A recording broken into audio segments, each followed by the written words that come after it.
What's up everyone, I'm Joella Noble for GRM Daily and this is your weekly news. 4 people, including 1 police officer, were killed on Wednesday when a 52-year-old man from Kent ploughed a vehicle through pedestrians on Westminster Bridge and fatally stabbed an officer. Following the attack, the man was shot dead by police.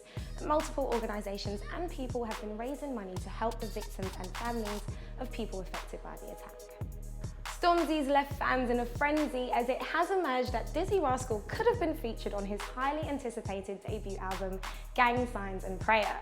In an Instagram post the other day, he showed us what goes into constructing an album, and surprisingly enough, Dizzee Rascal's name featured on the board, which leads us to ask why he was never actually on the album, and wonder if maybe we'll get to hear it sometime soon. Dizzee usually releases a summer album, so perhaps we're in for a banger. Congratulations are in order for Steff London. She announced on Wednesday that her label 5-4 London has been signed to Universal Music. She also announced that after her label was signed, she signed herself. This is a huge move for the East London rapper, so expect to see some more amazing things from her.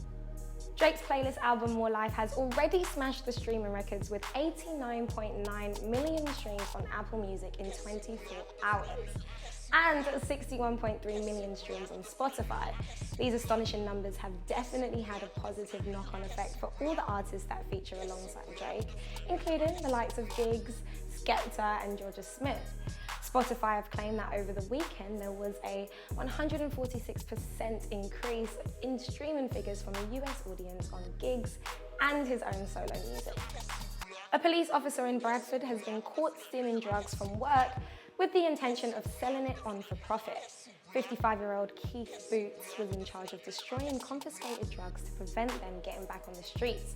But instead, Boots was able to stash £700,000 worth of drugs in his washing machine. As well as that, heroin, ecstasy, crack and weed were also found in his house. He's to be sentenced next week. Former EDL leader Tommy Robinson and Birmingham-based grime artist JK were beefing yesterday on Twitter.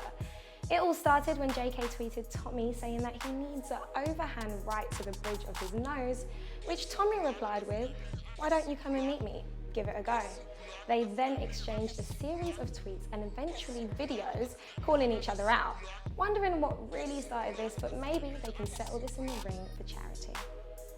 That's it from me today. Check out grmdaily.com for more info on all of the topics I've mentioned, and also be sure to follow @GRM Daily on everything.